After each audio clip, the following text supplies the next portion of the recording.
Good morning. Good morning, good morning, good morning. Welcome to the Tampa Bay Breakfast Club. I'm your brother John. This is Qiana. And this program is being brought to you as part of the New Image Project of the Community Development and Training Center, aka See That. See That. We'd like to thank y'all for tuning in, helping us to redefine what's cool, because smart is the new gangster, baby. And if you don't know, now you know. Hey man, how y'all feeling this morning? I'm feeling quite dapper. Yes. Dapper. I'm feeling jubilant. Jubilant. Yeah. How are you feeling?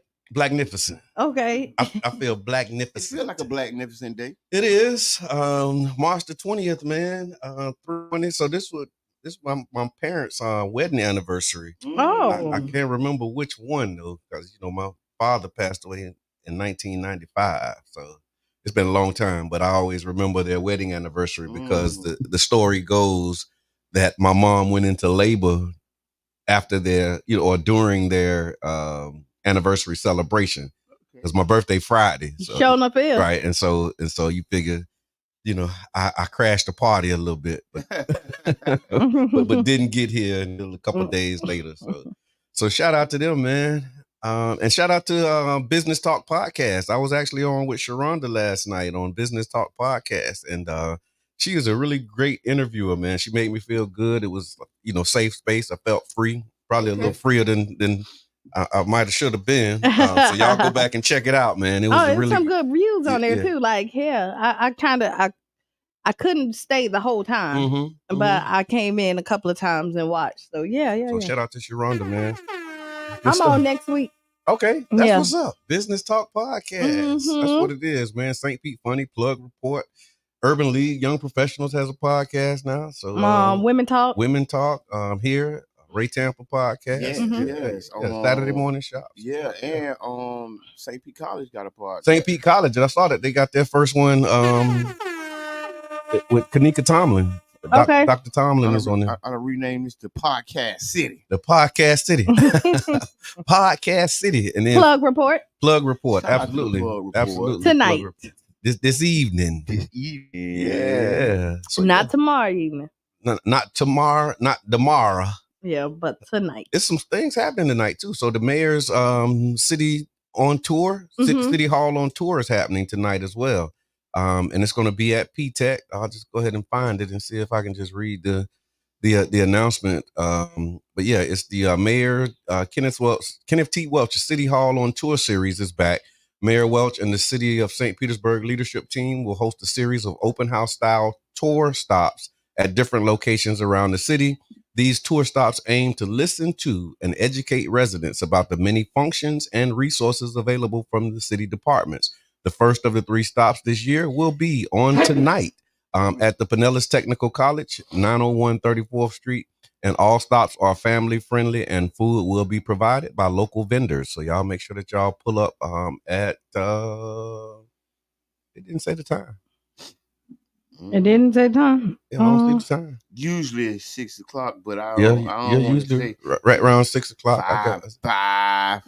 Yeah. 5:30. It's 5:30 to 7:30. 5:30 to 7:30. Thank you. Mm-hmm. So y'all pull up, man. I did this before. Yeah, pull on up. And get in the building, man. You can talk to different departments, city staff. I know when they came to Charles Park, they had a really great CRA display where they had, all of the information about, the CRA, different programs. They had the transportation department there because they're working on some studies and some different things. And so, yeah. And also PTech this morning, not PTech, I always say that, Job Corps. Job Corps is actually having a student open house, basically, where you can come in and, learn about what they do at Job Corps. It's like a career planning expo. Okay. And one of the things that they have been asking for help with is to get more local students to sign up, to get students who are living in the city. Because, it's different with this Job Corps. Usually you can't go to the Job Corps in the city. Yeah. But with this one, you can. Yeah, you can. And so they're looking to see how they can get, more people from the city to sign up and participate in their programs. I think they're like commuter students is what they call them. So you'll be able to, go to Job Corps and live here. So how popular is Job Corps? Is it still popular? That's a good question. I don't know how how they measure it. But I know only maybe like 10% of the students are from the city. Right. No, I'm just saying overall. Like I know some people that went off the Job Corps. Right. And I'm just trying to think, is it something that people like still push? Because I'm so out of the loop. You know what I mean when it comes to that. That's a good question. I mean, if you in a Job Corps like bracket, it's still something that people still something that people are checking for. I mean, I remember people used to get sent to Job Corps. Right. They get like you going to Job Corps. Because I think you like Job Corps, like you can go there till you like 24, 25, something like that. Mm-hmm. You don't know what you want to do with your life. You just kind of sitting around here. Yeah. Then go. Then they pack you up and leave. Look at a different trade. That's a different company. I know what you're talking about. You ain't doing nothing. Well, you get a job. Oh yeah, I remember that commercial. They used to put that commercial on there. Yeah. Like if you ain't doing nothing. yeah. I mean, get up. You ain't doing nothing. Sign up for school. Change your life. Yeah, no, but Job Corps was like that too. Like if you like, it was like you're getting in trouble. All this other stuff. They just used to that was just kind of the street spiel. Like, stay out of trouble. Go to Job Corps. Yeah, you need a trade. You don't know what you're doing. You're not going to the military. You're not going to college. Right. You're not like necessarily a scholar per se. Not saying anything wrong with that, but it's an option. It was an option. Go ahead, learn some plumbing. Right. Kind of like a P-Tech, but they packed you up and left, sent you away. Yeah. And you stayed there when she was gone. You stayed for a little bit. It was like college, but a technical school. I had like 3 cousins go. Yeah. Oh, that's what's up. And I think they have like a medical program too. So it's not just like the, skills trades. They also have, medical magnets and all that. Somebody from Job Corps need to come in. They coming. How that, Mr. J? They coming. Oh, okay. Yeah, they coming. I think Mary Beth. Don't Cranston work for Job Corps? Hey man, listen, don't be calling people jobs out in public. Don't do that. Don't call the man jobs. Let people know the man work over at the UPS. He is the artistic director for the campus, the Pinellas County campus. Okay. Yeah. I didn't think it was a secret. I wouldn't have called it out. I didn't say I was Yeah. And we ended up we made some connections for us and put us in touch with some good people over there. Man, that's how we do, man. Yep, it's really real, man. Elections. So were you surprised that 81% of Florida Republicans voted for Donald Trump? Mm-hmm. No. Well, it wasn't an election where it was one versus the other. This was a primary or a presidential preference. Mm-hmm. Yeah. This was so I know y'all seen the vote here signs out everywhere yesterday. But, I know a lot of y'all didn't go. I got poll people in my blood. Polling people. Yeah. So it was a very lax black turnout. Okay. I had got a report like midway through the day. And because it was mostly Republicans, right? There was no Democrat. Black Republicans? What are you talking about? But when you say it's black Republicans, low black turnout, I think it was just low turnout. Period. It was black Republicans. Mm-hmm. It was other people coming. Put it like that. Yeah. It wasn't nobody coming. That wasn't the report. Mm-hmm. The report was low black turnout. Okay. It's black Republicans out there. It's people who support that guy. Yeah. And they black. And they didn't turn out. No, they didn't. They didn't come to the presidential preference. Yeah. Contest. So 81% Republican voted for Donald Trump, 14% for Nikki Haley, and then 4% for Ron DeSantis, even though he suspended his campaign and technically is not running. So what does that mean? What does that mean for Florida? It mean what it meant. Andy Oliver, thank you for tuning in. We'll see you. It be what it meant. It be. I mean, we'll get. I mean, did you think it would be less than that? More than that? Like 81% is a lot of. I mean, when you're looking at the party deciding who they want to represent their party. Antonio Say, good morning. Yeah. So I mean, that doesn't. It didn't surprise me. Yeah, it was a lot of mail-in ballots too. I want to say maybe like 73,000 mail-in ballots. So. The Republicans are latching hold to mail ballots. At one point, that wasn't a thing. So I mean, it's been back and forth. Yeah, because they was one of the strong voices for mail-in ballots until there was a heavy Democratic. Yeah. until black people started doing it. Until we changed it to water. Yeah. Until you crazy. Until we changed it to water, right? So what you said on Monday, you were talking about the numbers of registration. Okay, thank you, Pastor Oliver. He said Haley suspended her campaign too. So that's pretty telling that the governor got so little love. Hopefully it diminishes his bully power even more. Yeah, that would be great if he could take that approach, but because he's gonna work with his ego. So now it's like, oh, yeah, and this is last term anyway. He gonna do something crazy to show y'all because I'm still crazy, right? I'm still in power. Mm-hmm. So he gonna he gotta flex his muscle, do what he do. Wow.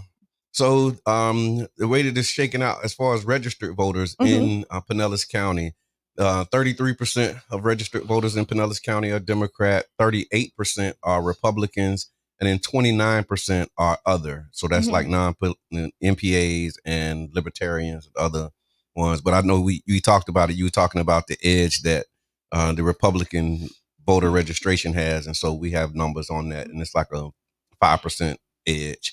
And I definitely want to say this because of the area we live in, that Republicans and some Democrats are very close. Yeah. Right. Some of our and people will say, "Oh, no, you crazy?" No, but some of our elected officials are former Republicans. Right. You say former? Former. Yeah, they were card-carrying Republicans, and now they're Democrats. Because that's how you get elected? I mean, because some people change because the party changed. But the reality is some of the basic core principles are still the same. Right. And those principles haven't changed. And there are Democrats and Republicans who adhere to those well, I think if you're true to the process, you're never 100% either. One or the other? No. Yeah. Not if you're true to partisan politics. And listen, if you're true to it, because if you want the best for it, your party's always not going to be right, and their party always not going to be wrong. So you vote across you don't have to switch sides because it's the majority of where you stand at, right?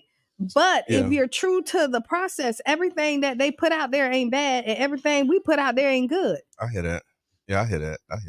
Well, as a non-party affiliated voter, okay, let's go ahead and say that we are the new majority. Yeah, 29%. That's a big swing. Listen. So 29% of so others. I need electeds to court the non-party vote because if you don't know, we will swing your election. Yeah, but they're not gonna court you before the primary's over. Huh? They're not gonna court you before the primary unless they're trying to get you to switch to a side. Well, to be honest, it looked like ain't no courting going on. I agree with you. They eliminating primaries from what I'm seeing. Yeah, the Democratic Party. I'm on an email list with this group that's saying, man, how dare you not have a presidential preference primary for the Democratic Party and just assume that everybody's with Joe Biden. Like that's a thing right now that's happening where they're saying, we didn't get a chance to say. I think they removed the primary. I think the one of the biggest problems is they already kind of came to the conclusion that there will be no Democratic contender for the president. So they kind of figured that out like months ago and kind of leaned that way. That's why some of the people were having those protest votes and having those different things going on. The party shifting and But this is not the only state that they did this in. That's what I'm saying. Like felt the way. People felt the way and was like, hey, they're saying the same thing, that is the democratic process and let it work its way out. Right. So you can really get a gauge of where people are. It's not 100%. Joe Biden. Ain't no underdog coming to get Joe. So that dog won't hunt. So I guess they wanted to be able to see who could have got that 13, 14, so I'm trying to think, 12% that didn't go to Joe. So I'm trying to see the marketing behind it. Mm-hmm. Right. Because I understand. Behind them not no, because there's a strategy. Yes, there's no the why you is a strategy, just like there's a strategy and why the Republicans decided to do that. And I understand why they did it, because they want to keep on showing the numbers from Trump. Yeah. So people can see that he's wanted over the majority. Okay. I think for the Democratic part, it's more like why people don't want to see the complaints come through for Joe Biden. That makes sense. So to eliminate to silence the voices of the people who have concerns. I think that's what we don't want to hear your complaints. They don't call it silencing. They call it uniting behind one candidate. Okay, gotcha. I got you. And I'm just trying to figure out, because there has to be a market. Yeah. A marketing reason why they would remove it. It's like I said, it's no competition. Who can beat me? Russia. Good morning. When there's no competition. But that's the same thing with Trump. No, Trump had competition. Them people were not united. So not anymore. Like here's the thing, they debated why they should go with somebody else.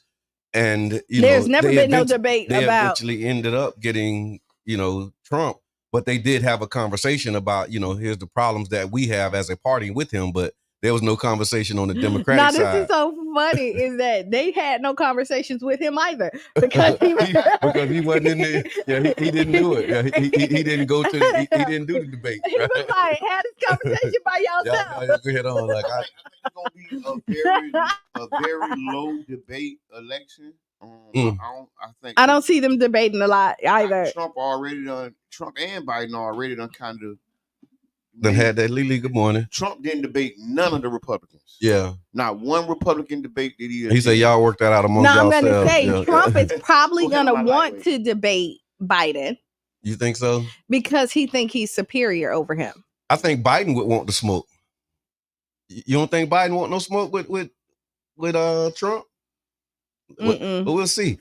This day in history, and it's interesting that we're talking about it, because also on this day in history, the birth of the Republican Party happened on March the 20th. So the birth of the Republican Party in Ripton, Wisconsin, in response to the diverse issue of slavery, marked a pivotal moment in American political. I'm gonna get to it.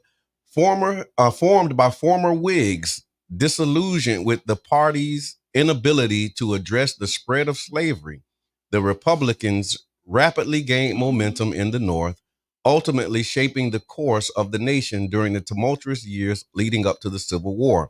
So the origins of the party is that they were founded in 1854. The Republican Party emerged from a series of meetings held by anti-slavery Whigs in the upper Midwestern states, including a significant gathering in Ripton, Wisconsin. Frustrated by the Whig Party failure to effectively confront the expansion of slavery into Western territories, these individuals sought to establish a new political entity committed to opposing the institution of slavery. The Republican Party, following its inception, the party quickly gained support in the North. They attracted anti-slavery activists, former Whigs, and other disaffected voters. In 1856, in that presidential election, the Republican candidate, John Fremont, secured victories in 11 out of 16 northern states, signaling the party's growing influence. By 1860, southern slave states vehemently opposed the Republicans' ascent, threatening secession if a Republican president were elected, and that's what happened. Republican Abraham Lincoln was elected in 1860, and that's when the real move towards secession began. But it started when they formed the party as an anti-slavery party in 1854. So let me get this right. The Republicans formed against slavery. Yeah. And when they formed, Abraham Lincoln was elected president. Yep. And then that started the war between the Democrats of the South. Pretty much. Okay. It don't name Democrats in this article. I wonder if a Democrat wrote it, but yeah, the election of Abraham Lincoln, and it precipitated the secession of Southern states from the Union and the outbreak of the Civil War. Throughout the conflict, the Republican Party became synonymous with the cause of the North, advocating for the preservation of the Union and the abolition of slavery. Wow. Following the war, the Republican-dominated Congress implemented a policy of radical reconstruction in the South, culminating in the passage of constitutional amendments granting equal rights to formerly enslaved individuals. Okay, speaking of, I was gonna move on. Yeah, you got it. Speaking of slaves, damn. Elon Musk had an in-depth interview with Don Lemon. Okay. The interview got emotional towards the end, and some of the stuff they talked about. Democrats, Republicans. Okay. They talked about what I found interesting. When Elon Musk was talking about slavery. Okay. See, that's why I say. Wow. Oh yeah. And that's kind of a theme because I got another thing that happened. Watch what I do. Yeah. And what he said was, "We all were slaves." Speaking about all like everybody in America, everybody in the world. In the world. Okay. So me being a historian of some sorts, I fact checked this. Okay.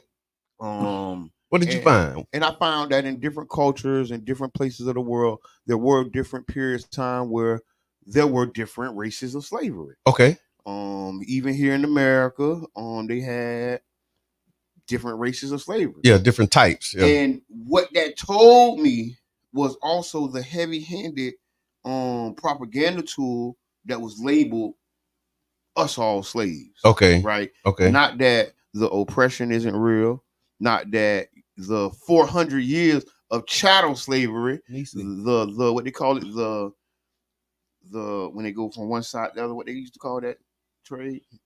Transatlantic slave trade. Yeah. Atlantic slave trade. Yeah. Which was a whole different barbaric act. That's the thing. Right? Yeah. And see, Don Lemon couldn't get the fortitude up to say these words. Yeah. See, the slavery of the Atlantic slave trade was unlike anything the world has seen. Yeah. And there are reports and studies that have been shown that this was the most brutal and the most inhumane form of slavery ever to exist on the planet Earth. Absolutely. So absolutely, positively, no debate about it. And in that vein and in that spirit, also on this day, in 1852, that's when Uncle Tom's Cabin by Harriet Beecher Stowe was actually published. Hey, shouts out to Uncle Tom, man. Uncle Tom was a hero.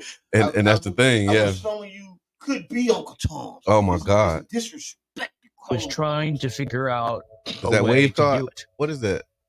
I got something in my ear. The Laptop? answer came to Billy Wilkerson in the fourth. Yeah, we talking about it. Yeah. So talking that talk. so bring your music. right. Yeah, cue up the theme music. So published in 1852, Uncle Tom's Cabin by Harriet Beecher Stowe is a seminal work in American literature, particularly renowned for its powerful depiction of the horrors of slavery and its influence on public opinion during this crucial period in American history. Uncle Tom's Cabin emerged from Harriet Beecher Stowe's experiences living in Cincinnati, witnessing the realities of slavery, including encounters with fugitive enslaved individuals and her involvement with the Underground Railroad. Motivated by these experiences and a desire to address the injustice of slavery, she wrote the novel in response to the increasingly oppressive fugitive slave laws. Also, they talk about the mischaracterization. Despite its profound impact, Uncle Tom's Cabin has faced mischaracterization in pop culture, particularly in the portrayal of its central character, Uncle Tom. In many adaptations and interpretations, Uncle Tom has been reduced to a simplistic archetype, failing to capture the complexity and dignity of Stowe's original characterization. In reality, Uncle Tom is depicted as a deeply moral and resilient figure who displays strength and integrity in the face of adversity, challenging the dehumanizing stereotypes of African Americans prevalent at the time. But in subsequent adaptations, the hero and the strong man who was standing up became a negative character. So they switched him. They switched him out and gave him back to us as somebody to be less than desirable. But when you read, like you said, when you read the novel and you see his role in the original novel, he had a heroic posture and position. You don't see the pattern. You know, it's many black leaders or stories of black leaders that have been twisted and manipulated to slander that particular leader or that particular person. So I'm not surprised they did that to Uncle Tom. Yeah. I'm not surprised. No surprise at all. They did it to Obama. Why wouldn't they do it to Uncle Tom?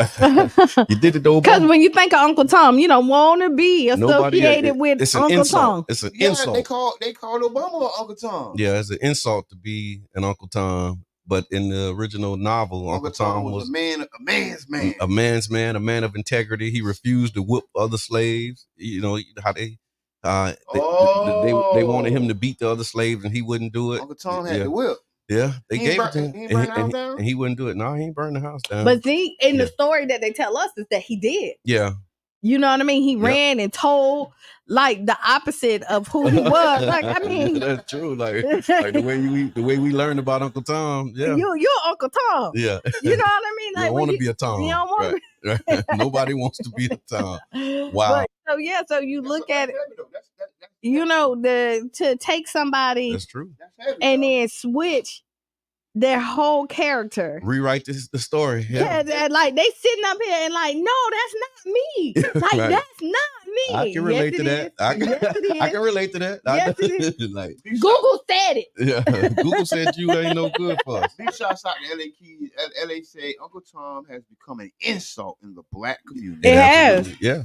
Don't be insulting me. But today was the day that novel was published, and they said that it contributed to like helping to shift the narrative and the perception that people had about slavery and the institution. See, I think fueled that movement towards abolition. I think the Uncle Tom story being flipped was a part of the COINTELPRO early conspiracy. I mean, honestly, you look at it.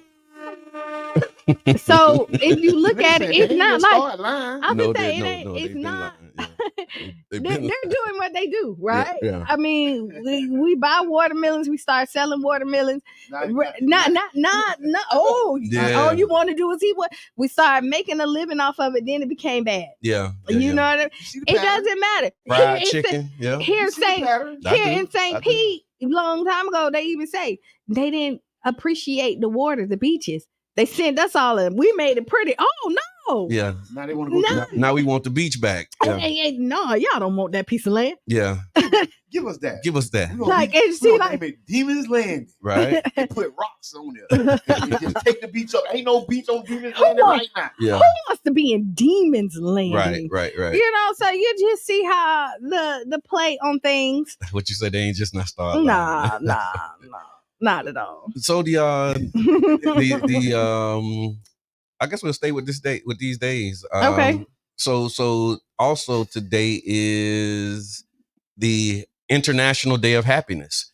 And so no wonder I feel so jubilant today. There you go. I appreciate that.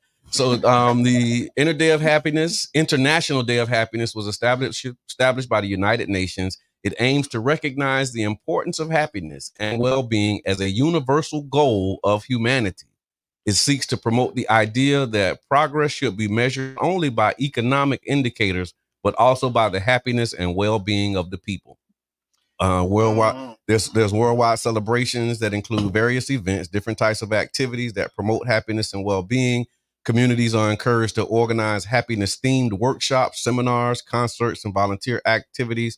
Social media campaigns and other initiatives encouraging acts of kindness, gratitude, and mindfulness are also common on the International Day of Happiness.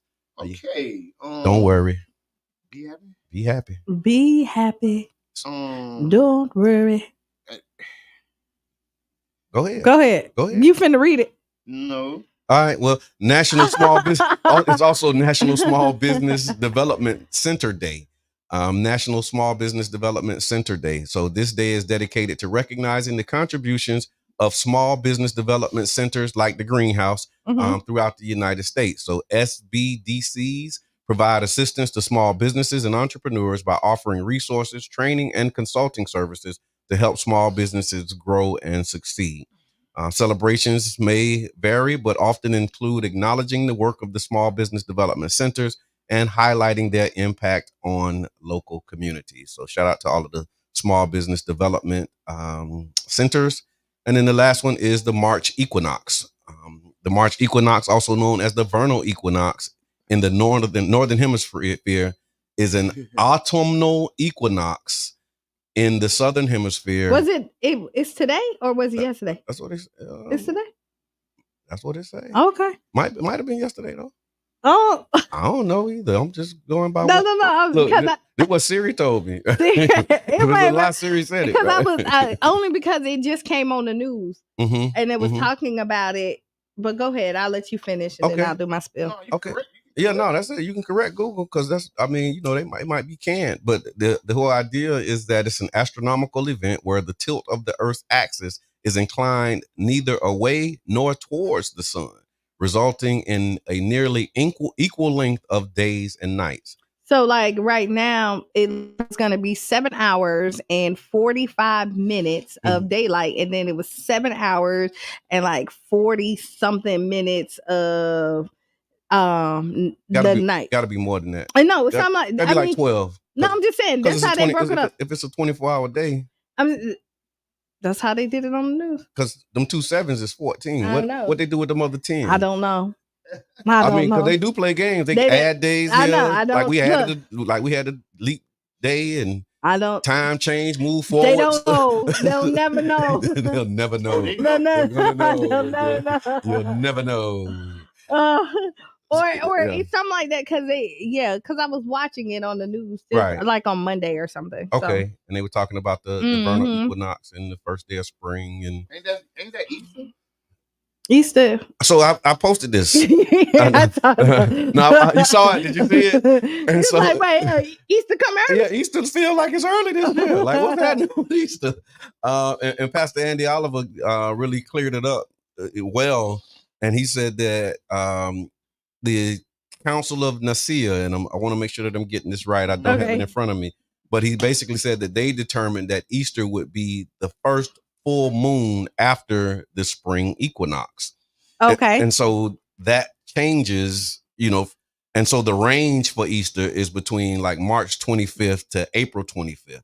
So anytime in between that, Easter could be March celebrated. 25th to April 25th? Yeah, it's a long range. Chandra, good morning. Oh, so they just pick a date. And I want to give a big shout out. I know they don't pick a date. They pick a time, a window, right? So the window, he said, was between, it's after that first full moon of the spring equinox is when it's actually celebrated. Okay. Because I was confused by that also, because I was like, man, I know we did a thing 2 years ago. Because sometimes Easter weekend, and it was in April.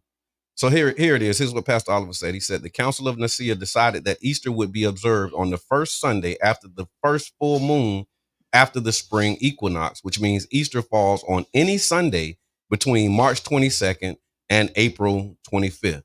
The Eastern Orthodox Church follows the Julian calendar and celebrates it on different dates. This year, they're celebrating it on May 5th. May 5th? Yeah, that's the Eastern Orthodox Church. So they're doing Cinco de Mayo Day. Yeah, Cinco de Mayo is Easter in some parts of the world. Yeah, so speaking of the world. How do they do both of those? Like you celebrate and get drunk later? Like oh my God. No, they passing that wine, that Jesus, that water that he turned to wine. So they drinking extra wine that day. That's all. I'm not offending nobody. I promise you. This is just yes, because I'm not. But I mean, Cinco de Mayo is a holiday and Easter is a holiday. But they don't mean they celebrate that holiday. That doesn't, but that don't mean that they not. You can't mix and match. Who's who? Maybe they do Easter in the morning, and that's what I just said. And then the after party is Cinco de Mayo. Yeah. Okay. All right. Speaking of world affairs, what's going on, man? Kenya's commitment to Pan-American Africanism, not American Pan-Africanism. Okay. Drives its effort to support Haiti. Okay. A nation outside of the African continent, yet deeply connected through shared African heritage. Right. By extending security support efforts to Haiti, Kenya reinforces its bond of solidarity and cooperation among the nations of African diaspora, prompting a united front for peace and development. So Kenya has been sending soldiers and troops over to Haiti. If y'all don't know, Haiti has been going through so much. Yes, turmoil and conflict. Yeah. But so because I'm not following all the way. Like I'm a little in like little nuggets here and there.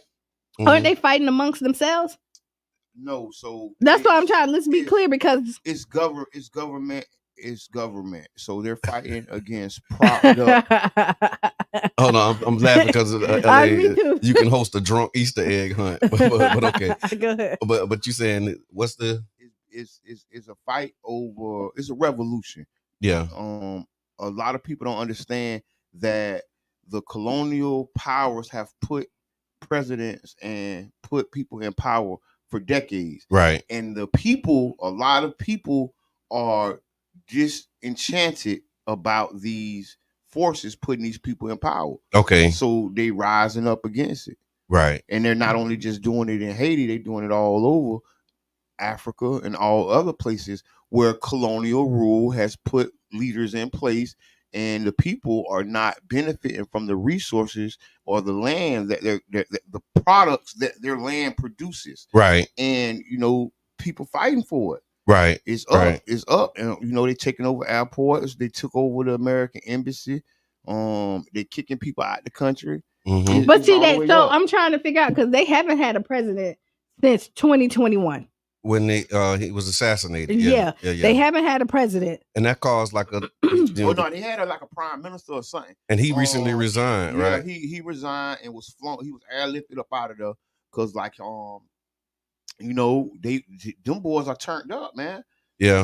Like they fighting for their country and right. their land. Right. And sometimes it's hard for us to understand, and it does seem like they're fighting against each other because actually they are. But the reality is, there are two sides. Right. It's a propped up colonial side that the brothermen, the Bushmen, and the brothers are fighting against. And that's what it's saying. So that's the crazy part is like, okay, you're looking at it, and then you're seeing innocent. And I know in war, people, get hurt or whatever. But like, if you're mad at the government, then you need to be fighting the government. That's kind of what they're doing. That's what they're doing. They're taking over and what they're saying is that this is what some observers are highlighting. They're highlighting the social, economic, and political challenges, and they're emphasizing the need for bottom-up solutions and a common vision for the country's future.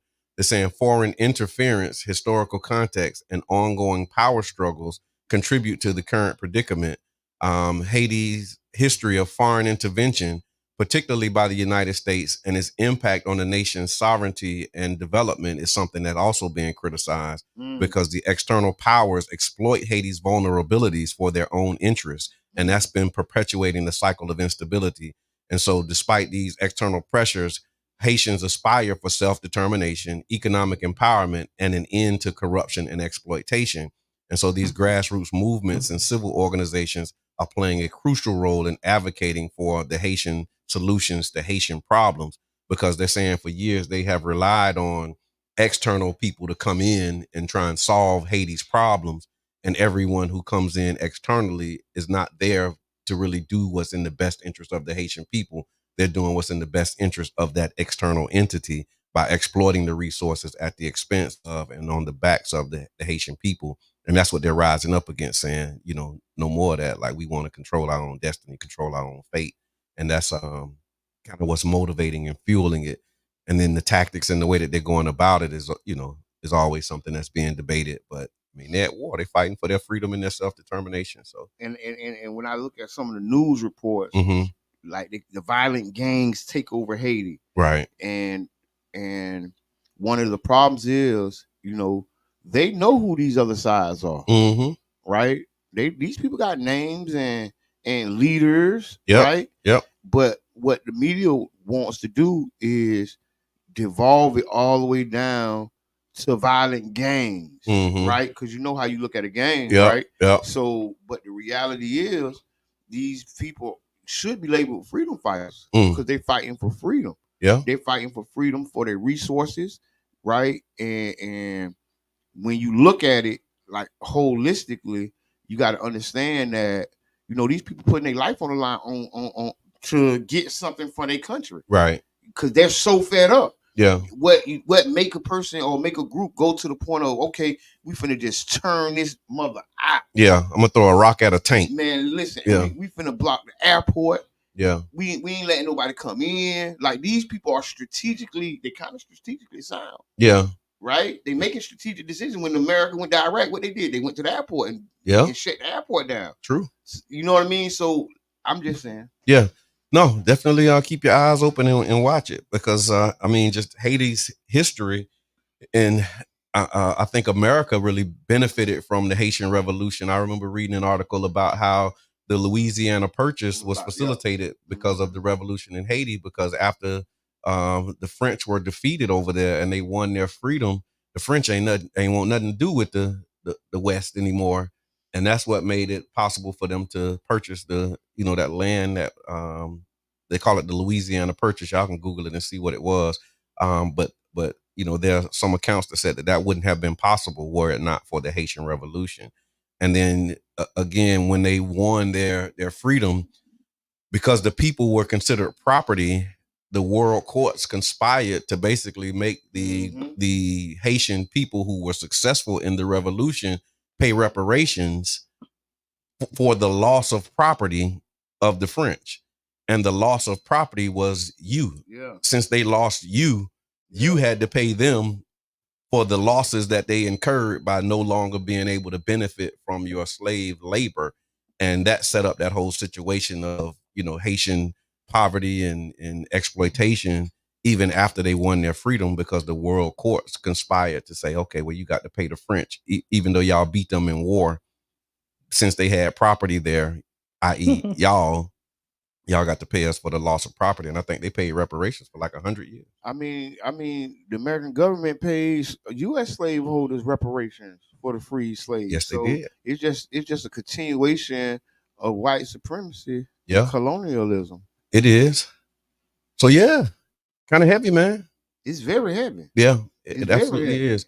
And if you don't know, you're listening to the Tampa Bay Breakfast Club. It's the new 99 Jams morning show right here on WUJM 99.1. And we do rely on the support of listeners like you to keep the shows that you love on the air, putting out this quality programming in the Tampa Bay area. So if you like to be a supporter, you like to be a sponsor, you like to advertise, make sure you get at us, man. Go to 99jamstheberg.com and you can support and show your love. You can also give stars. Yep, give stars. What they do? How they do that? First 200 are free if you never received any. If not, there are a cent a piece. Penny. All right. A whole penny. Yep. And the more you buy, the cheaper they are. Less than a penny.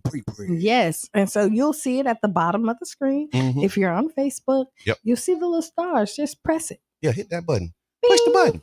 Push the button, y'all. Push the button. Push the button. Well, we're going to have to take a quick break. Yep.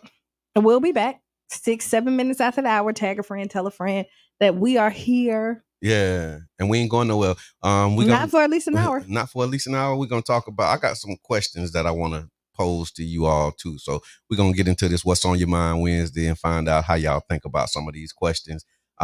We got Ask Qiana coming up. I think we got Mitchem Services on the move. So y'all stick around. We'll be right back with a lot of exciting things from the Tampa Bay Breakfast Club. Mm-hmm.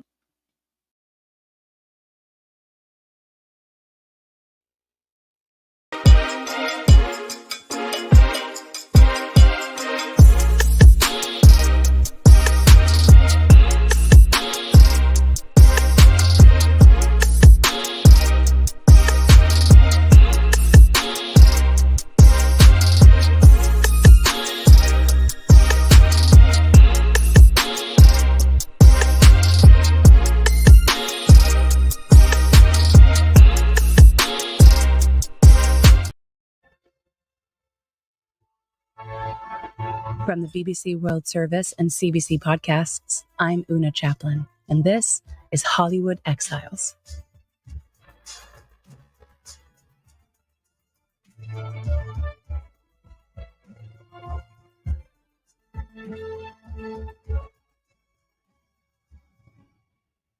Episode 5, Billy's List. Thank you. Sorry, there's cat toys everywhere.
law was challenged by the Biden administration.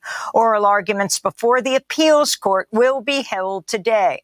On Tuesday, Supreme Court Justice Sonia Sotomayor criticized the Texas law, writing in her dissent, quote, "This law will disrupt sensitive foreign relations, frustrate the protection of individuals fleeing persecution, hamper active federal enforcement efforts, undermine federal agencies' ability to detect and monitor imminent security threats, and deter non-citizens from reporting abuse or trafficking," Sotomayor said. Authorities in Mexico have also condemned the Texas law. Israel has carried out a number of deadly strikes in Gaza over the past 24 hours. In Gaza City, an Israeli attack killed 24 people at the Kuwaiti roundabout, where Palestinians had gathered to collect aid. Meanwhile, an Israeli attack on the Nusayrat refugee camp has killed at least 27 Palestinians. The official death toll in Gaza is approaching 32,000. The World Health Organization warned Tuesday many infants in Gaza are on the, quote, brink of death due to the lack of food. A WHO spokesperson said newborn babies are, quote, simply dying because of low birth weight. The UN High Commissioner for Human Rights, Volker Turk, said Israel may be committing war crimes by limiting aid into Gaza. The extent of Israel's continued restrictions on the entry of aid into Gaza, together with the manner in which it continues to conduct hostilities, may amount to the use of starvation as a method of war, which is a war crime. The clock is ticking. Everyone, especially those with influence, must insist that Israel acts to facilitate the unimpeded entry and distribution of needed humanitarian assistance to end starvation and avert all risk of famine. Israeli forces are continuing the deadly raid on Al-Shifa Hospital in Gaza City. And just like that, we back. Oh yeah. We back. Go. We back. Hey, we're back. Yeah, we're back. You ain't back. Back.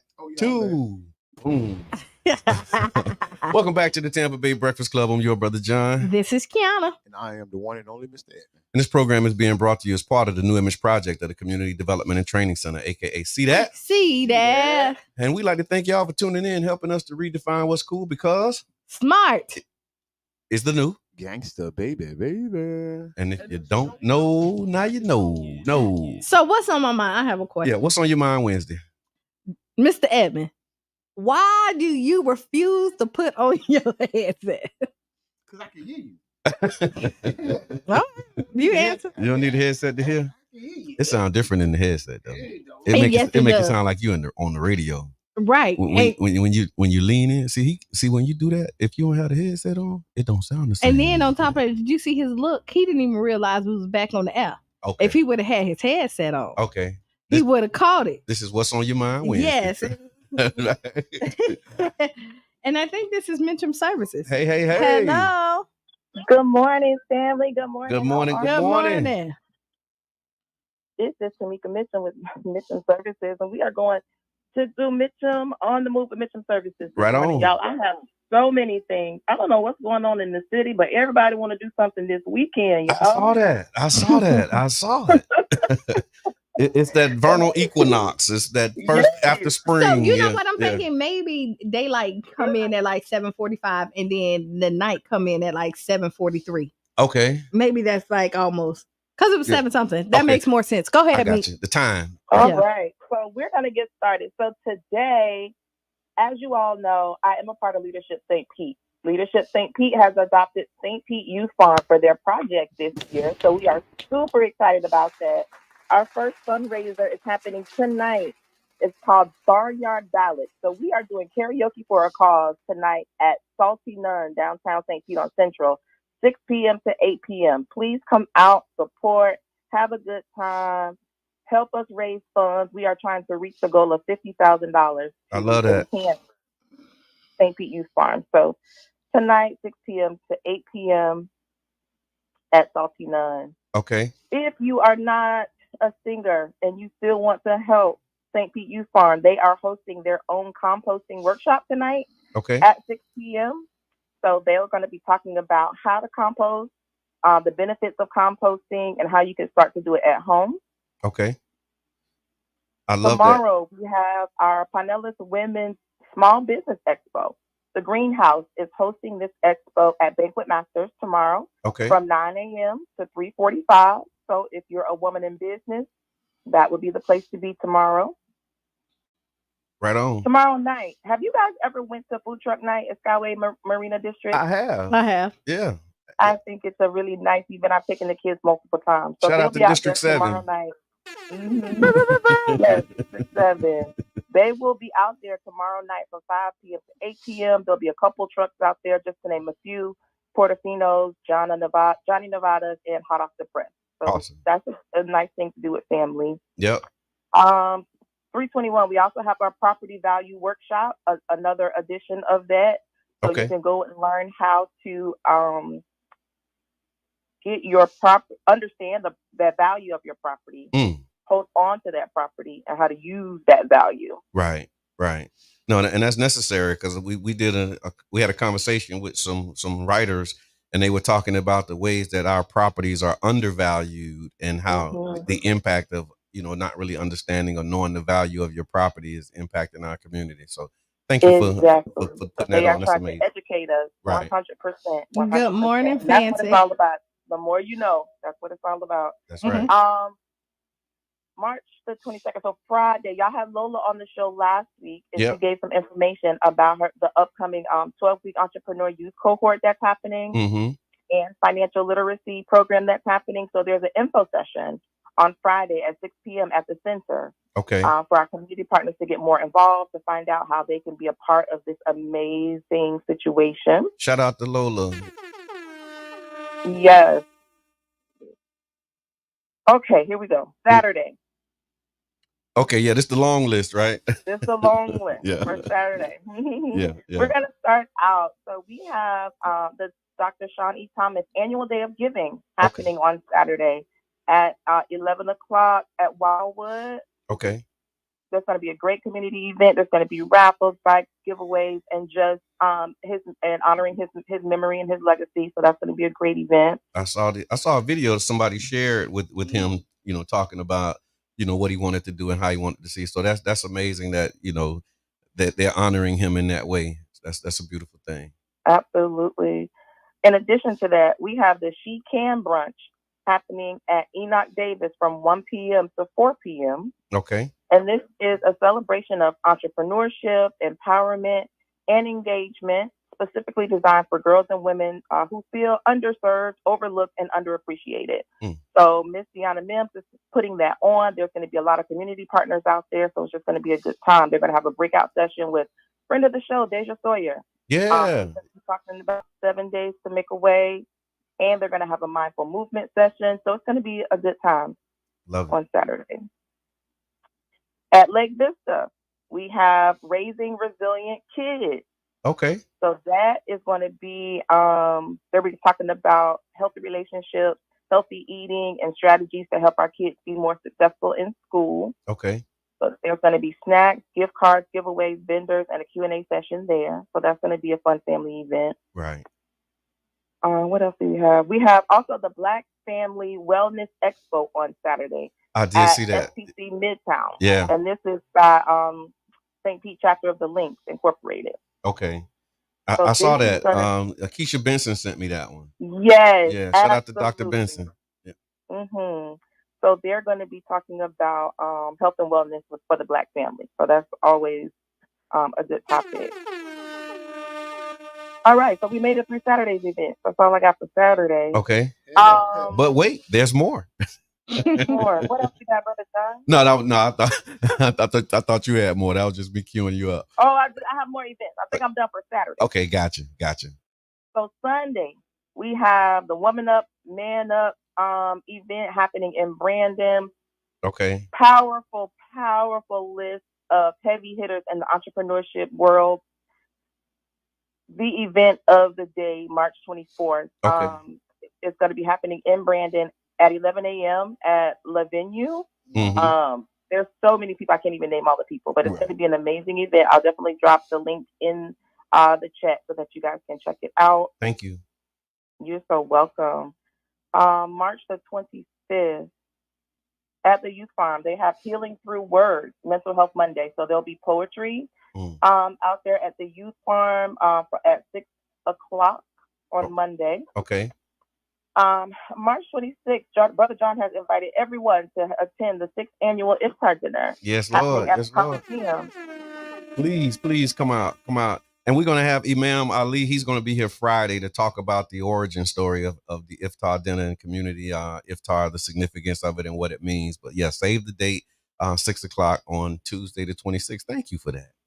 I'm so glad that you're doing that. And I think it's something that I've seen all the time. I just never knew what it was. Right. And so I'm not going because I don't know what that is. But now that we're being educated and informed, Thank you so much for the invitation. I appreciate that. And thank you for accepting the invitation. It's always amazing to fellowship and break bread together and really learning more about the culture. So no, I'm really grateful for everybody who has responded to that invitation and plan on being there.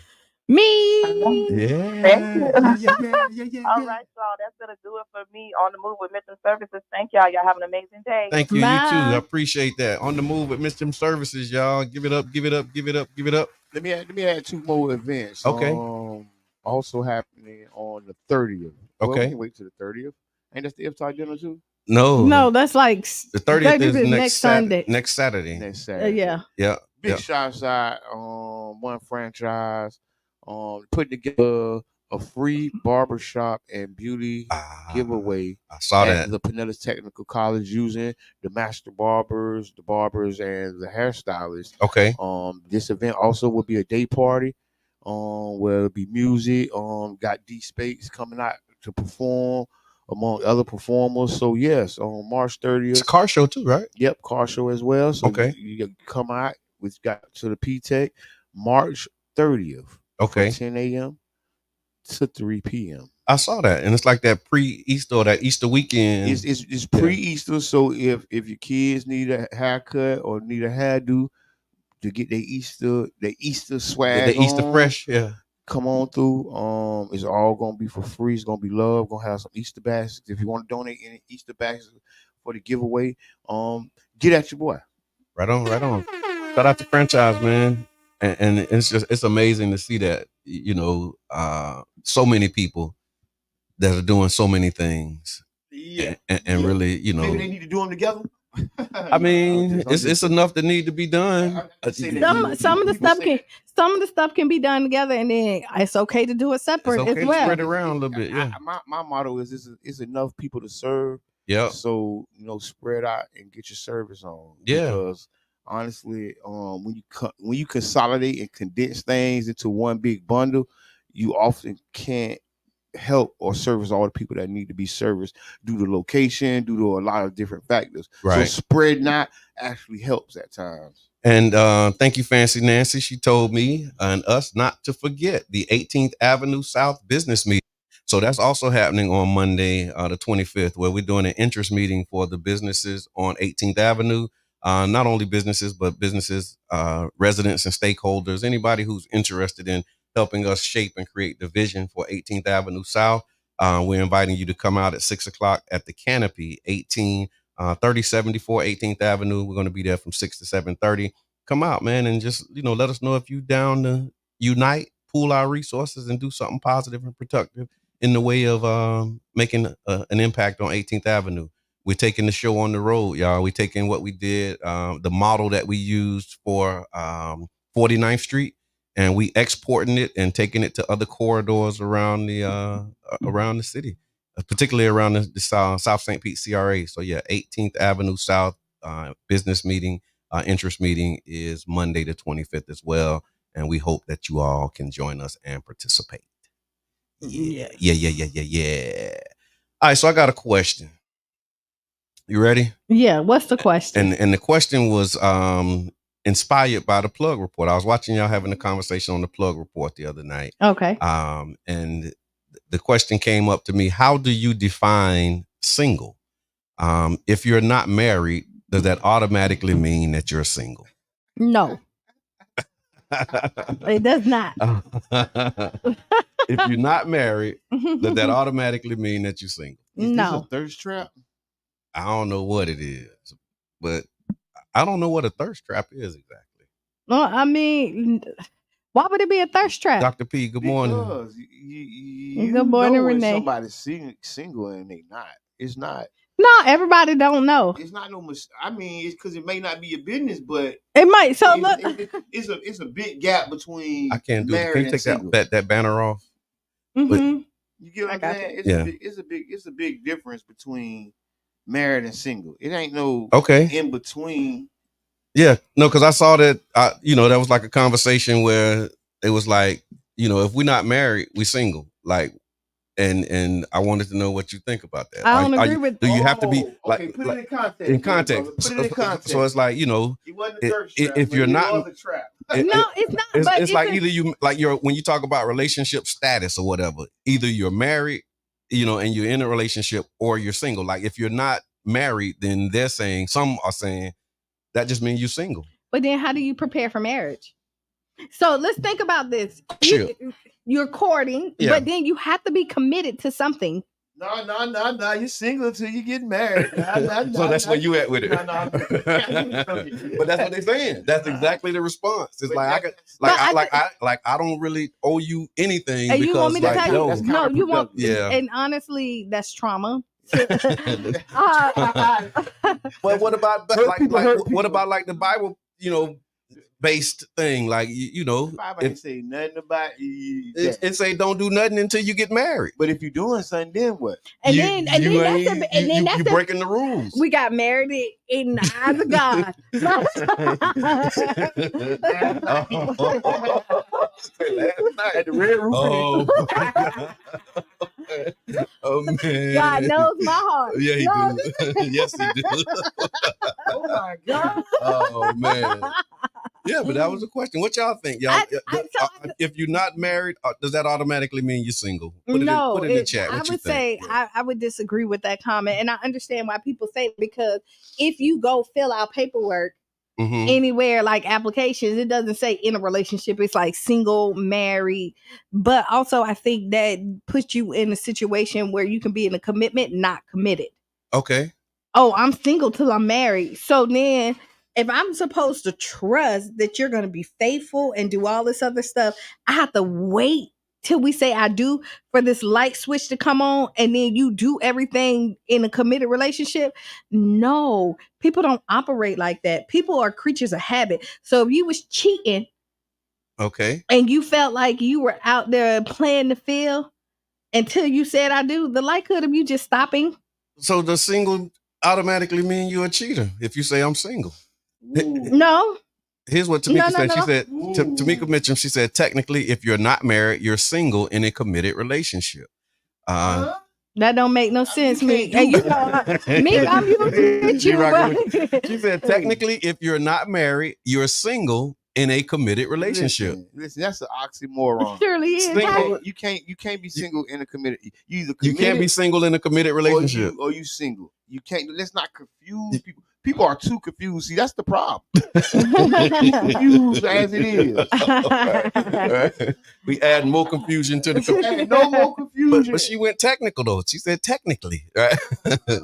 now, and then we said I can see why they say that, because we said like on paperwork it says single, married, divorced. Yeah, like in a committed relationship is not a box that you check. But they have common law marriages where if you live and shack up with a person too long, you married.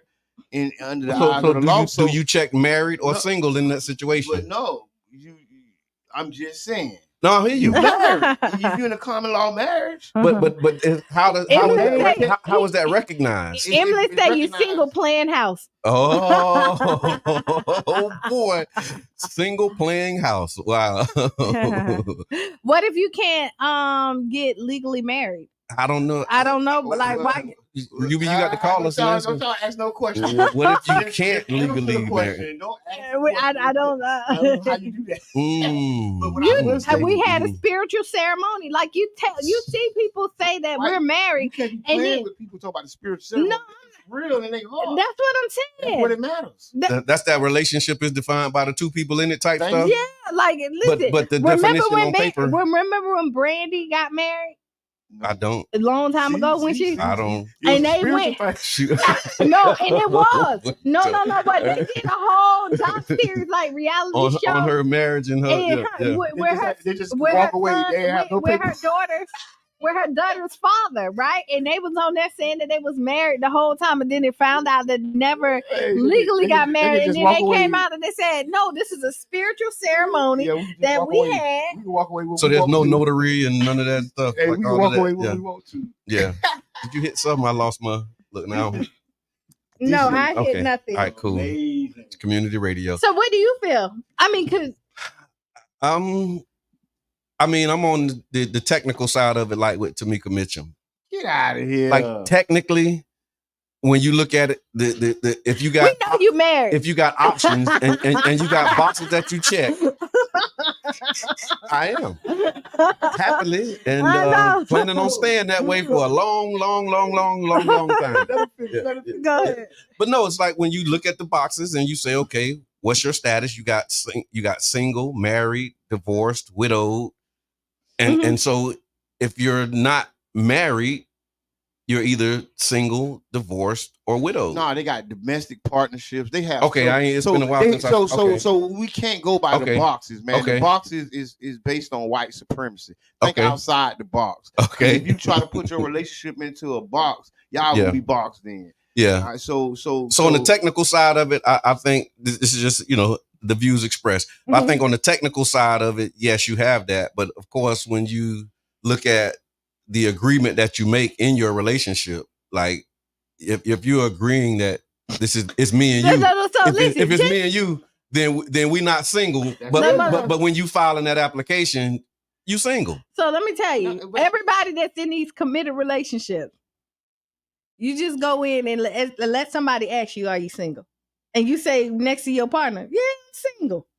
Oh yeah, that's see. So you got socially single, and then you got like that's that social status. But when you're talking about technical, actual status, there's no status that says in a committed relationship except on Facebook. But see, listen, there is a status that goes for committed relationships. The problem is you're trying to put it into a box. How about the census? So let's say you're taking the census. White supremacy. Come on, keep going. Name another one. IRS. White supremacy. It's all white supremacy, and what it's doing is you tough. And you cheering him on. Don't cheer him on. Don't you cheer him on. All I'm saying, don't cheer him on like that. It was made to make the people who aren't married feel inferior, right? By not giving them a status. Okay, right? That's why you see so many. So we need the single people who are in committed relationships to advocate the fact for a status, so that you can get your justice. But actually, that's what people do. No, you know what happened when the LGBTQ plus they fought for theirs, which then gave everybody else theirs, because you didn't have domestic partners before, where you couldn't, if you lived with somebody and you was a domestic partner. Good morning, Nakia. You couldn't put them on your insurance.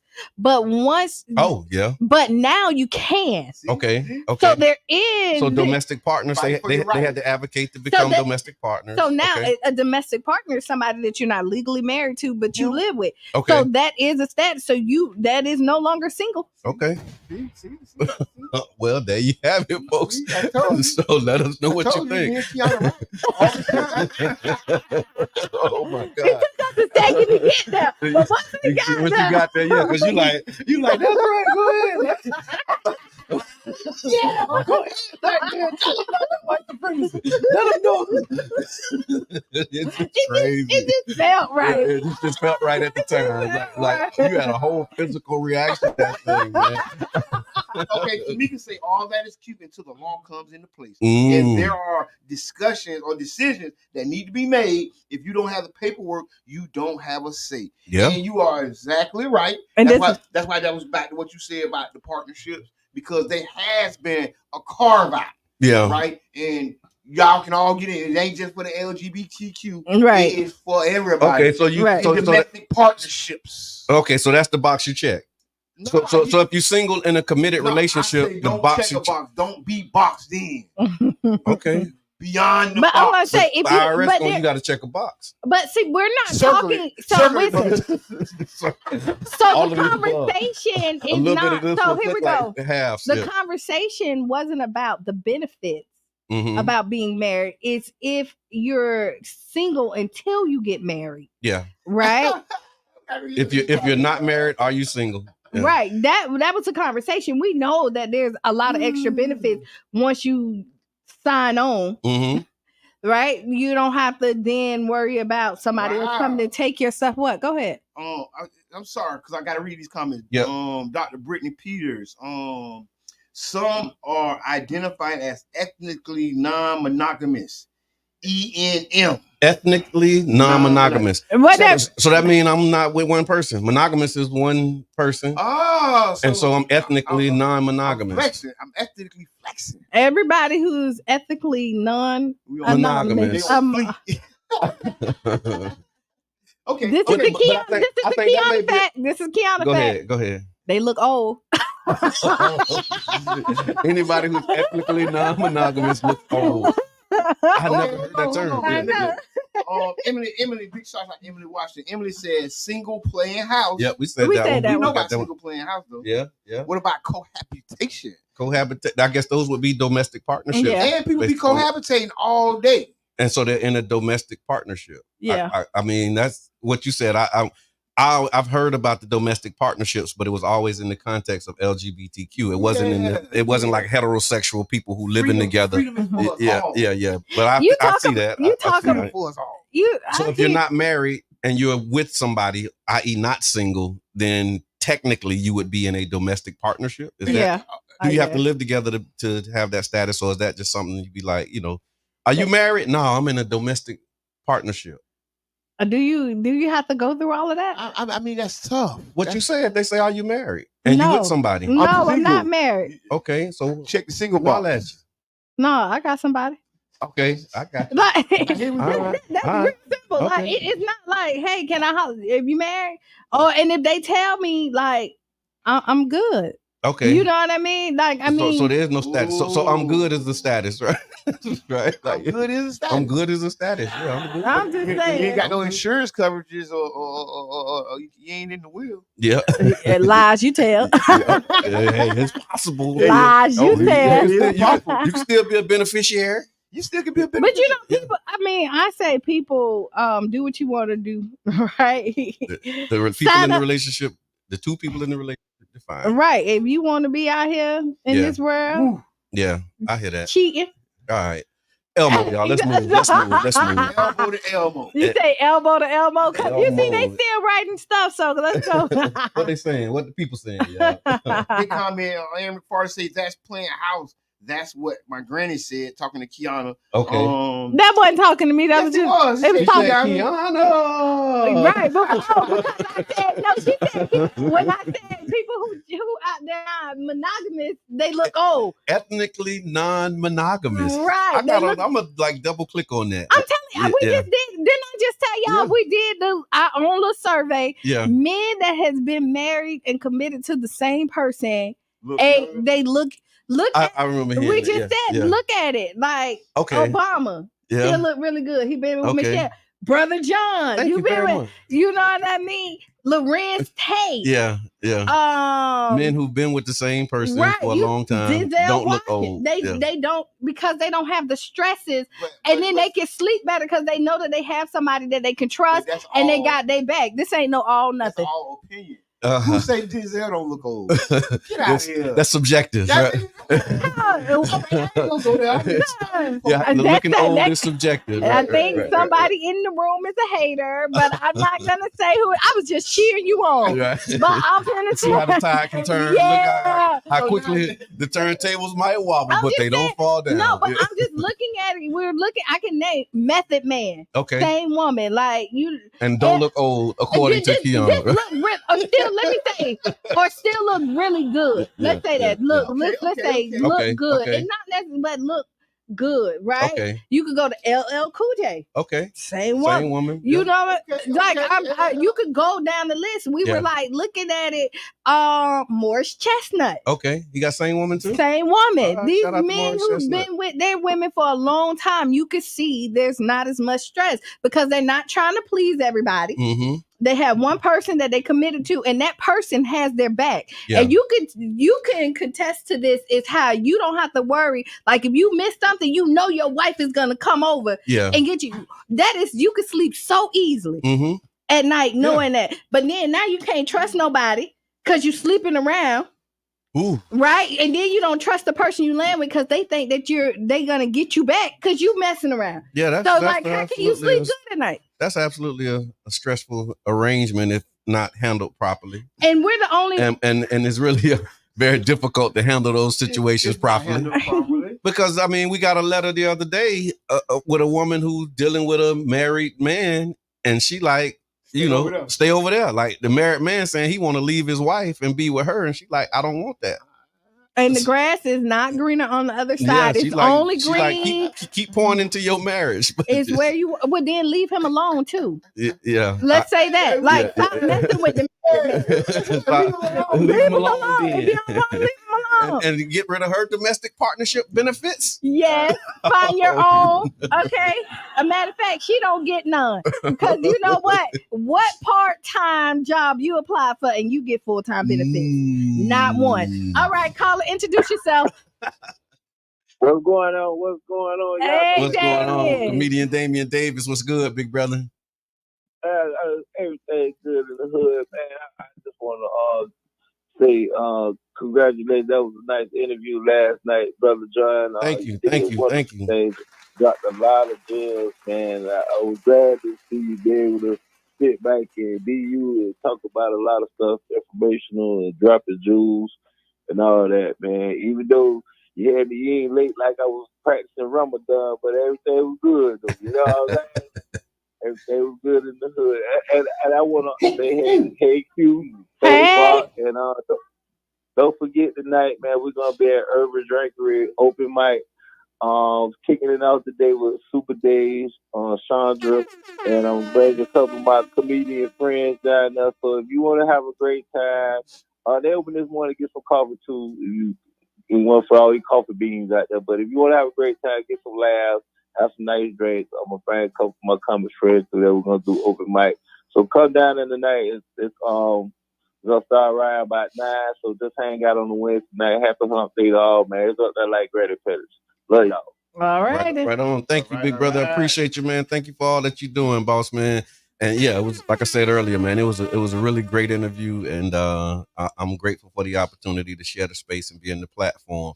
The chat's still going live, man. They really talking about this thing. Having one great woman is definitely a secret to a man's glow up. Denzel don't look old, and yeah. Make sure that you do that. So here's another question. What's on your mind Wednesday? Okay, go ahead. Have you admired your work lately? Like, have you just stopped and took a moment to reflect on your work? Yes. And just admire the work that you've done? Yes. Yeah. Tell me about a moment when you just... You know what I just did? The Collard Green Festival. Okay. I had to sit back and be like, whoa.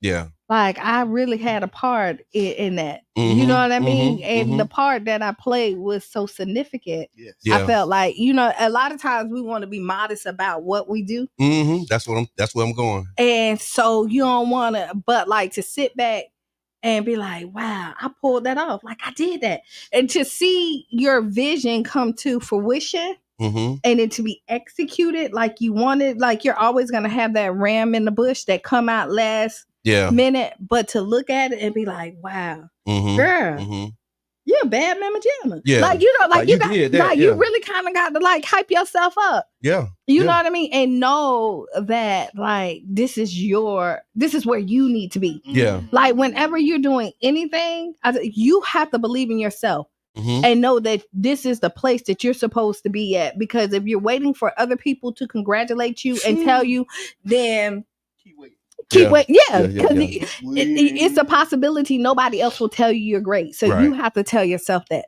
Right on. Mr. Edmond, have you admired your work lately? I mean, I periodically do. I celebrate every night. every night is a celebration. Right. But yeah, I definitely do, because honestly, I probably need to do it more. Yeah. I probably need to do it more. Yeah. I need to do it more. I need to probably be a little more louder. Mm-hmm. And not so quiet about it. Yeah.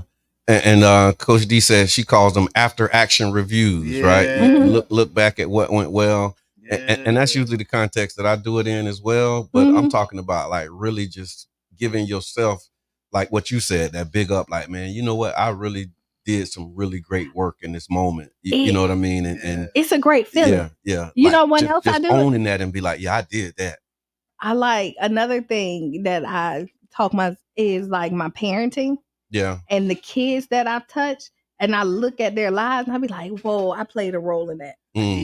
Yeah. So those are times when I really like boost myself up. What about you? Yeah. I've been doing that periodically, and kind of what inspired this was just last night, and you know, having that conversation with Sharonda on Business Talk Podcast last night. Shout out to them every Tuesday night on Sharonda Business Talk Podcast page. But just, you know, as I was having the conversation and she asked me, is there something that I want to do in the community that I haven't done? Mm-hmm. And in that moment, I got chills because I was like, man, I've done a lot.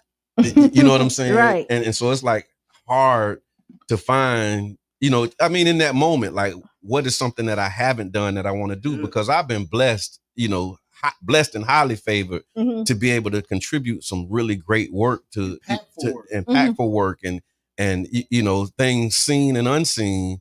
And so it was like, man, like I haven't really taken a step back to just look at, you know, a lot of the things that I've done, because, you know, you look at it and you're like, okay, that was good. Now what's next? Because you keep the plate so full. It's like after you eat the broccoli, like the broccoli was good, but I still got some peas over here. I still got and so I still got work to do. And so it's just like taking a moment to be like, you know what, that was good. That was something that I did, and I'm proud that I did it. And I need to start doing more of that. You know what I'm saying? Because that production is the basis of morale. Like it helps fuel you. You know, when you're getting things done and you accomplishing goals and you checking things off the list. And so being able to take those moments and reflect and just admire the work that you've done is something that, you know, I'm going to be more mindful of going forward. I think somebody, I can't remember who it was. It was a few years. I know who it was, who told me, like, really got into me and was like, no, you should be proud of what you do. Yeah. Like, it's not no bragging thing, you know what I mean? Because that's not who you are, but you're telling your story. Right. And you know who it was? Kenitra. Okay. Yeah. Kenitra. Yeah. Kenitra. Like, I would have to say, like, we were sitting up there, and a matter of fact, I was wrapping gifts. She was helping me wrap gifts the first time I adopted a center. Okay. And I'm wrapping gift, and she was like, "You're not gonna say nothing." I'm like, "No, like it ain't no like." And she was like, "No, like that inspire other people to do other things." And then she was like, "You don't see how big it is," and I'm like, "They need help." Yeah. Like, what you mean? Like, it's like but when she sat down and talked to me, it made me realize, like, okay, you do need to realize, like, yeah, you might be a little different. You know what I mean? Yeah. Or you may be That's right. like. And there's nothing wrong with it. It don't make you better. It just make you different. Yeah, that's right. And that's the other part of it. It's like, you know, you don't do it with you don't go in knowing after this over, boy, I'm gonna stand back and admire my work. No, like you go into it for the impact, and then after you have the impact, I think a part of completing that cycle is taking a minute to be able to look at. It's like, I guess, like an artist, like an artist who paints a picture, but then after you paint the last stroke, you never step back and look and say, "Hey, I'm finna sign my name. This is a done product and it's beautiful." Right. It's like an artist just painting the picture and then you moving on to something else and you never look at your work. And that's where I'm at with it. Like, after you paint this great masterpiece and you do this, or you make this amazing contribution, like, it's okay to step back and admire the work that you've done and say, you know what? Yeah, good job, me. Yeah.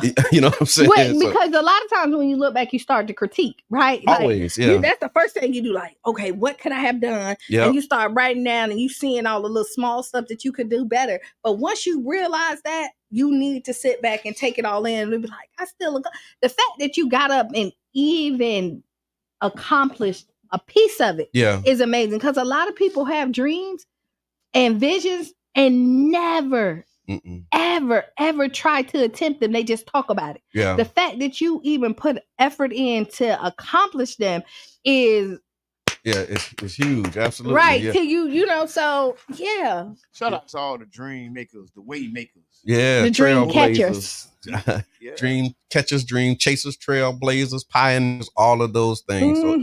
So if you haven't, y'all, if you've done something that was amazing, take a minute to admire your work. Give yourself your kudos, man. And live long and prosper. All right. Like a Vulcan. All right, it's time for Ask Qiana, y'all. All right. Ladies and this is Qiana. y'all ready for this? Yeah, what all these questions? I just wanna be happy. I would lie to what the truth do to you. You gonna learn today? Be the change you want to be a seed. You got the power. You got the power. Right. Let's go. The Dear Qiana is brought to you by the One Community Grocery Co-op. You can learn more by going to ocgc.coop, ocgc.coop, or attend an event and be a part of the move for a healthier future. Dear Qiana, I recently hosted my husband's birthday. It was a great party. I reserved for 85 people, including the DJ, his assistants, the party planner, and her crew. On the day of the event, 20% of the guests who RSVP'd did not show up. One couple said their two daughters had a debut party that night. Another family said their son had an outing. Others had legitimate reasons like being sick or a house catching on fire. I gave my guests ample time to RSVP. I sent them save the date cards for months before the invitation, 2 months before, and the deadline to RSVP 2 weeks before the event. I even extended the invitation to allow other adults and kids to come to the party. Was I too generous? I think it's rude for families who RSVP for a certain number of people to dismissively not show up because of another event, not considering that each head count means an additional cost of planning for the meal or the seating chart. How do I let them know I wish they would have told me ahead of time so I could have removed them from the list and saved myself a few $100s? Or should I not let them know and just move on? Welcome to Event Planning 101. Pretty much. Pretty much. That must have been your first time. You must have never did this before. You never did this before. So should she let them know? I mean, honestly, you could say whatever, but I mean, the money spent at this point. Mm-hmm.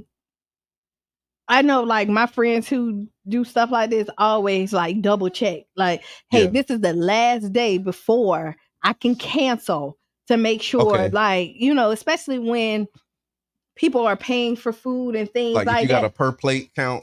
Yeah, you want to, I mean, but a lot of people don't know. Like, people don't know that part. They, if you never put on an event, you never did a lot of stuff like that, you just don't know. Right. And I mean, honestly, they probably struggled with it too, and they didn't want to disappoint you, and it came to the last minute. They was like, I ain't going. Yeah, I ain't going. You know, so, I mean, it happens. Right.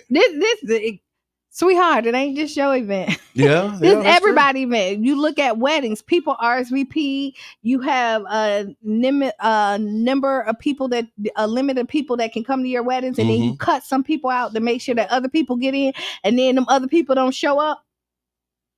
Yeah. So you told some people no because you're full. Or you just didn't send them an invite because you know your great aunt, all them people, you know, they RSVP'd. Yeah. And then the week up they're sick. Or they or something like that. Or it's just not good traveling time. Yeah. Or they just not in a good mood that day. Lifing. Right. Yeah. Whatever the case may be, they not showing up. So when you do an event. And 20% don't sound bad. If you got 80% turnout. Right. So listen, that's your numbers. Yeah. That's your numbers. Yeah, because you account for people not showing up when you do these types of things, right? Mm-hmm. No, I hear that, and that's what Tamika said. This is just how it goes when having an event. Mm-hmm. Like that there's going to be people who say they coming and they don't come. Ain't bad. Yeah, I was thinking that too. Flake rates are usually 50% or higher. That's a big number, man. And this is why you do ticket sales. Or you can ask them, hey, since you ain't make it, I paid $125 for your plate or $75 for your plate. Can you give me the $75? That's the other part of it. Is that okay? Is it okay to like if you heard about if somebody say, like, man, you not showing it was $120 for that plate that you didn't come and eat. So here we go. I'm sending you an invoice. Do whatever you like. Get that up out you. Right. Do whatever you like. Okay. I personally would never. Never. Mm-hmm. Because if I'm going to spend it, if I put it in the budget, I already assume that it's already gone. Yeah. Right? So you ain't trying to get it back. I'm not trying to get it back. Yeah, that 20%, that's and then like Coach D just said, don't spend the money if you'll regret it. Yeah. Absolutely. Yeah, because I remember reading an article a while back about a woman. I just want it back when you don't come. Or they probably won't get an invite the next time. Maybe, and that might be there you go. That's your consequence. Yeah. And then when they ask why I didn't get an invite, last time I spent $120 for you, your daughter, your husband, and your son, and neither one of y'all showed up, so I couldn't take that risk this time. Man, that's a whole fight. That's a whole fight ready to have. How you said that? I'm ready to fight. What you mean? Because I ain't come back. Okay, well, you ain't never got to worry about me. That one black was saying, you ain't never got to worry about me no more. And did I invite you this time? Nope. Okay, baby. Why you ain't invite me? Because you ain't never got to worry about me. But the house caught on fire, Qiana. I couldn't make it. So, I mean, if you have your house was gonna catch on fire when you RSVP. No, if your house, if there's a legitimate reason, right? You know what I mean. But honestly, you just never. Yeah, I mean, honestly, it ain't that big of a deal. Once you're throwing an event, as long as you're happy and you're successful, you know what I mean. Right. It's water under the bridge. Well, what if you ain't happy or successful?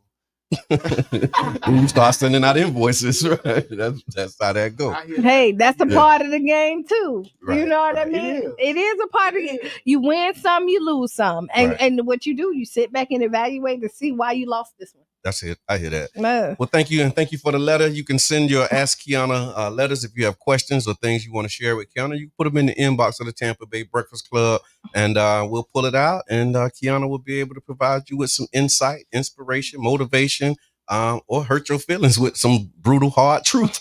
So send in those letters. Mm-hmm. Last thing that I have here is I saw this article. They said The Cove, an 18 and up pop-up Christian nightclub, was launched in Nashville by 7 Black Christian men in their 20s. This initiative aims to provide a vibrant community and welcoming space for young Christians outside of traditional places of worship.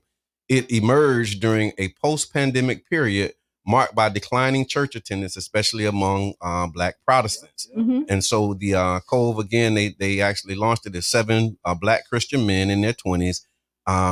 They aim to challenge the perception of Christians as corny and show that they can be cool and also have fun. The club has actually gained popularity. It's exceeding like 10,000 social media follows before their first event. And the event combines dancing with worship. It's attracting a diverse and vibrant crowd. Attendees include local and international visitors seeking space to enjoy their faith. And it combines the unique experience of joy and religion, showing that Christians can have a good time too. So shout out to the 7 Black men in Nashville in their 20s who created a club for Christians. What y'all think? I like it. Yeah. I like Pretty cool, right? I think it gives... It's a good news story. It is, and it gives it balance. Yeah. Because, it does. It gives it some balance because you hear, like, people go into religion or, and then they restrict everything. Right. Right. Like, oh, Stop no. smiling. We don't smile. We righteous. Yeah. Right? We don't dance no more. We don't dance no more. Yeah. Like, you know what I mean? All we do is this, right? Yeah. So to give them an outlet where they don't feel like they're being judged. Yeah. Because a lot of times it stops them because of the judgment that they're going to get from outside society. Oh, you're supposed to do this, so you can't do that. You said this, so you can't do that. You're put in this box. And to take that box away is amazing. And it says the club's rules include no, so it's rules. No cussing. So the club's rules include no twerking, drinking, smoking, or secular music. Yeah. So again, the founders sought to challenge the perception. So you know what they doing? Yeah. The Cabbage Patch. The Cabbage Patch and the house. Yeah. I mean, there's ways you can dance. There's a lot of other dance you can do without twerking. Without twerking. That's the only no dance here is twerking. I mean, you just can't get on drinking, your knees. Smoking, or secular music. So they probably listening to a lot of Ty Tribbett, a lot of Kurt Franklin. Yeah. Like, you know what I'm saying? Make me understand what's going on. Yeah. It ain't like old time Negro spirituals. GP, are you with me? Oh yeah, we have a church, we ain't going nowhere. Yeah. Like they have music for that, and so Would you want to go? Right. I think that it is a need because a lot of, especially like traditional Baptist, Christian, Southern, people, they want to go to the club and hang out. They don't necessarily want to twerk, but they do want to hang out. Yeah. Maybe get a drink.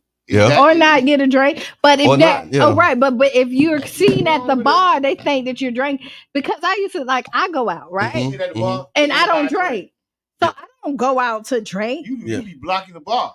You taking up a seat for somebody people that I be talking about, and I gotta reach over you to get with drink, and you ain't even drinking. I gotta go. Looking at your cross-eyed. Like, why you sitting in that spot? I gotta go to the cove. I gotta go to the cove. I gotta go to the cove. The cove is the place for you. He kicking you out of the spot and sending you to the cove. But at least they created the cove, so if you do get kicked out, you got somewhere that you can go.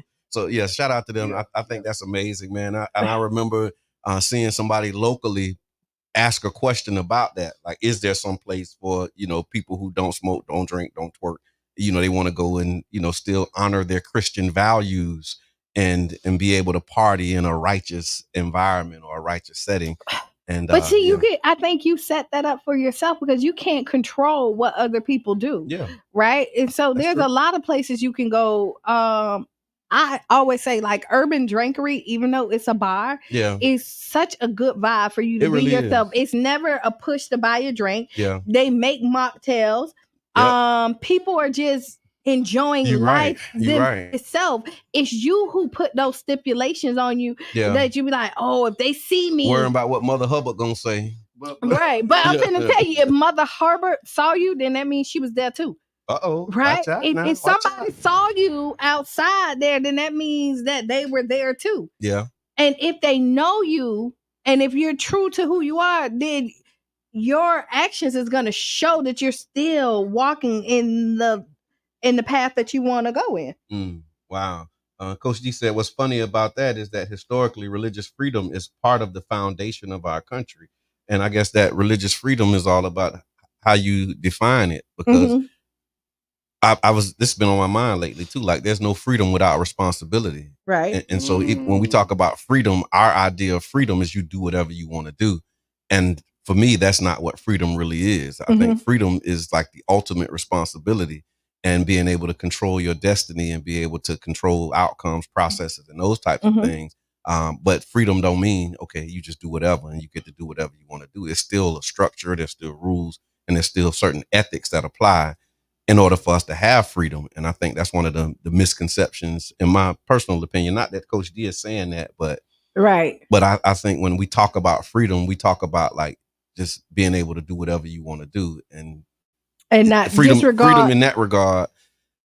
If you're not responsible with it, then it won't last. Right. You won't be able to sustain it, because there's certain things that you have to do in order to secure, manage, and maintain your freedom. I think for a great leader, and again, this is Qiana, if you could show people how to still enjoy life and still walk in the path that you feel that you're destined for without restricting yourself from the rest of the world, is a beautiful thing. Because when you get into religion at the beginning, when you find this faith, and again, the views expressed, and I'm not an expert by far, but what I've seen, they'll go 100% in and restrict everything that they liked or loved prior to that, because they feel like this is what's required to walk this path. Like, I'm not righteous if I don't do this. Right. And I'm trying to be righteous, and so I gotta. But separation comes with awakening.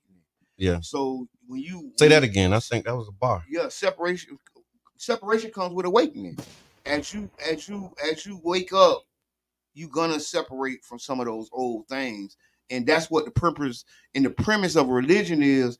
It's like they say, to shed those old ways, right? And it is hard. So you need a crutch sometimes. Some people can just throw that crutch down, but some people do need. Hey, let's have a little get together with some music playing in the back, so I can feel like I'm. But I don't think like transitioning. You should transition, but everything about your old life is not all bad. No. Depends how you was living.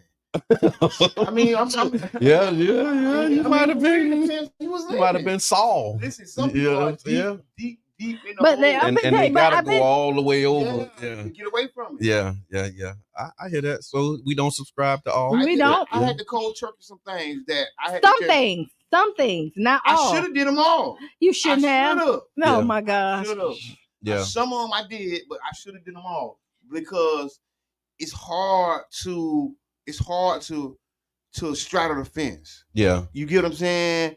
Sometimes it's more easier to just let it all go. You know what I mean? Than to hold on, because I think some things you need to let go, but I mean, depends again, what it is. Depending on what it is, everything about, some people go to the extreme, and only what I'm saying is when you go to the extreme, it's like any diet. When you cut everything off cold turkey, usually when you get a little taste of it, you go worse than you did because you didn't prepare yourself properly. Yeah, it's like the sun. The sun don't come up all of a sudden. It's gradually it come up in degrees. Right, and you just gotta take life like that too when you're going and pick your parts of the struggle, like knowing some things I absolutely have to just cut off, and then there's other things that I can gradually wean myself off of and get into.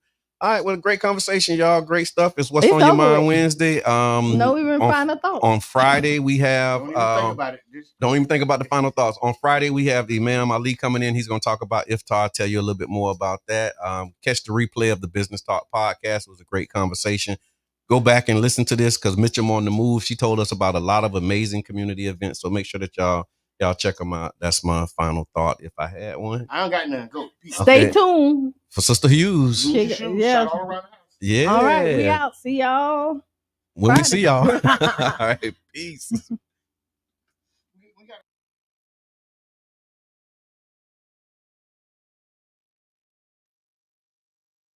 WUJM, St. Petersburg.